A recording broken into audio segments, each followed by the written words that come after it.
Oh, caffeine has arrived. We're good to Hold go on. now. No, Evan. Caffeine! Evan, bring in the supplies. I love it. Need a little bit of that juice on a Friday. Thank you, E. Appreciate it, brother. I never want to hear you say that again. What? Evan just walked in like, Caffeine. caffeine! All right, so we got a lot to discuss. Yes, TJ will join us at 3. A little bit of a weird Friday. Michigan on a bye. Lions don't play till Monday, so you kind of get the Friday show Monday. State is useless, but we have stuff. One of those things is going to be G-Man. Oh, I wish that was good. I'm sorry. We got to talk trade deadline. We're going to get to that.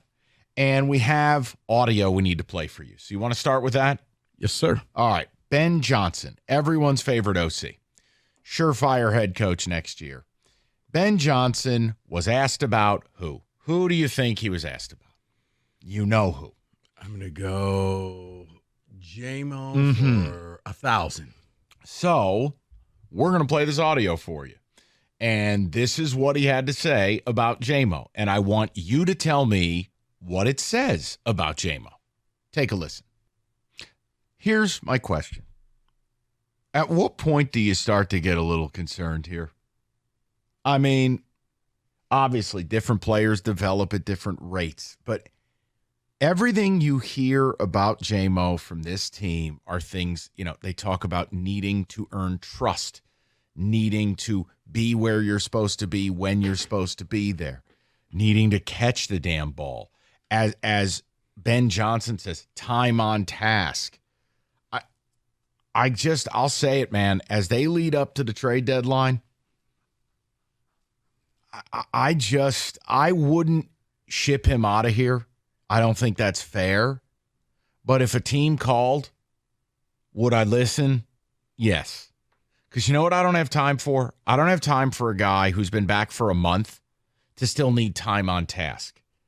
I don't need a guy who, when I throw him the ball, it goes into vapor. He's got 23 career targets and 5 catches. I mean, it is a pointless endeavor. He doesn't look like he understands where he's supposed to be. He doesn't run crisp routes. He doesn't know how to locate the football. The drops are an issue. He's already got 4 of them in his 3 games back. I never walk away from this team talking about him and walk away with confidence. No. Versus when they talk about Josh Reynolds or Josh Laporta. Hell, the way they've spoken about Jahmyr Gibbs. I really want to know where people are at with it. That Ben Johnson thing, that to me, is that something or nothing? Maybe that's the game we'll play. 248-539-9797. I'm sorry, Rico. Go ahead. No, it's to play your game, Mike. It's something because they speak so positively about everybody and how they're a part of the team. And when he's like, yeah, I'm beating a dead horse. I mean, you could hear the exasperation in his voice. Like, I don't want to talk about this, but you brought it up, so I'm going to have to say something. Jameson is almost like when people talk about work or what do you got to do this weekend? Well, I got to clean out the garage. I got to do this. I got to do that. In the end, hopefully if you get it right, you'll feel good about yourself. But so much work has to go into this thing. And it should not be this hard. This should be something where you're talking about, hey, man, you know what? A little tweaking here or there, and you'll see what this kid's going to do. But instead, you could almost see Ben Johnson just take the deep breath and go, time on task. Well, time on task. Yeah. You know what he doesn't say? First guy in, last guy out. You know what he doesn't say? I don't even He's need our that. hardest worker. I don't even need the first guy in, first guy out, because I know some people do that, but you can be a great player and not be the last one. You can be Calvin Johnson, never practice, but just play and dominate. Okay, fine. The point I'm making is you hear how they talk about other guys and you hear how they talk about J-Mo. Do you believe this team is happy with this kid? Forget about me and Rico. You think we're mean. Or forget about how you personally feel. Do you think this team is elated with their number 12 selection from last year? Because I'll still say it again. Show me a report of him lighting up practice or camp, or show me anything where you'd go, wow, the lights come on. It's not there, guys. It's never been there.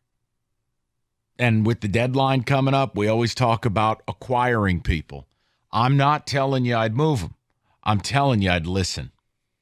And Rico has said this all along.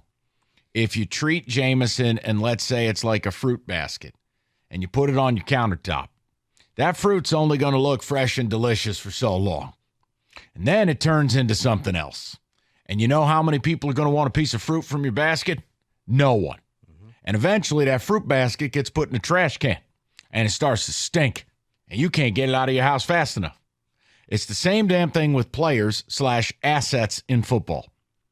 Now, I still think J-Mo has some redeeming qualities, but we are not far from me taking that fruit basket and putting that in the garbage. Because you're going to get to a point, and I think it's very soon, he won't be worth anything. So you got to at least listen to me.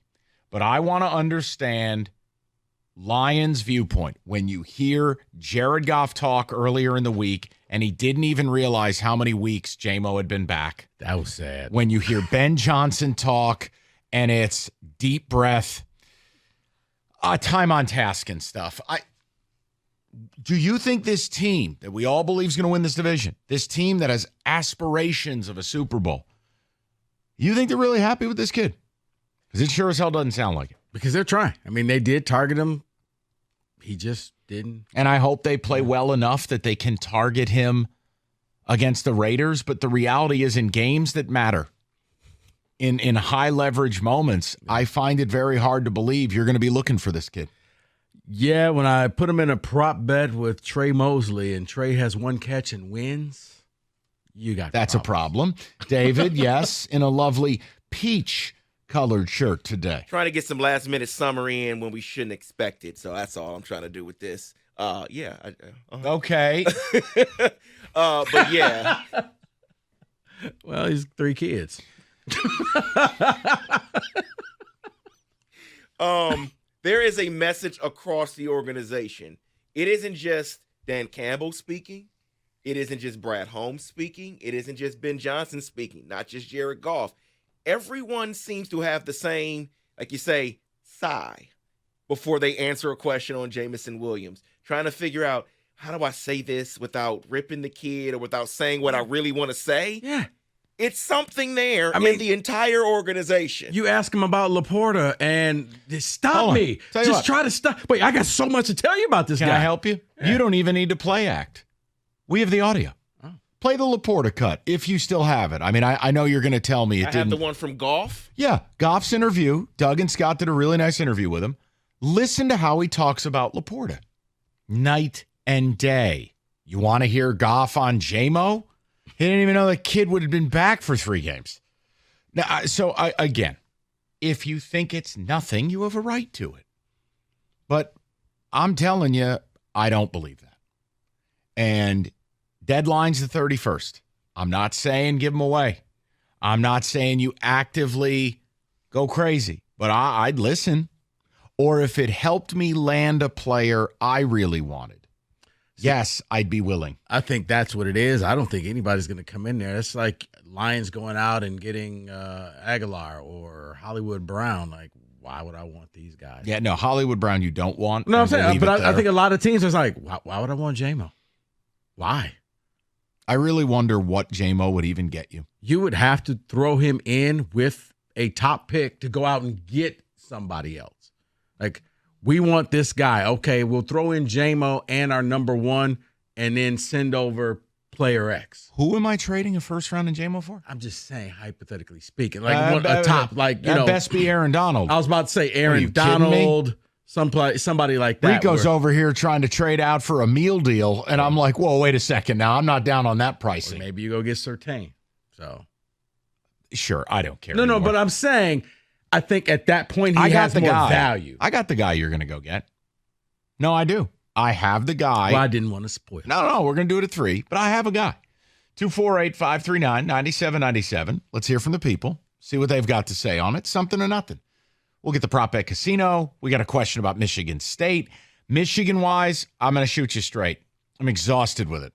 Unless there's something new and breaking. Yes, the TCU thing is kind of ha-ha. I do feel like I owe Michigan fans an apology because I made fun and said you didn't scout TCU and that's why you lost. Well, I was wrong. You may have lost because you depended on your cheating so much. They pulled the ultimate rope-a-dope. They dummied him. But they had a month to do it, not a week. So it is different. But yeah, I just thought there were other ways for us to go. I'm down. Hey, if something drops, we're going to have to do it. But how many times can I give you my same opinion? But if nothing drops, then just take it as no news is good news if you're a Wolverine fan. And let's just enjoy the Lions and that new logo on the helmet. I like the helmet. I like that helmet. Okay. I may have to get a hat with that logo on it if I can find it. Well, I've purchased hats before. Rico, tell them all about it, please. Jeez.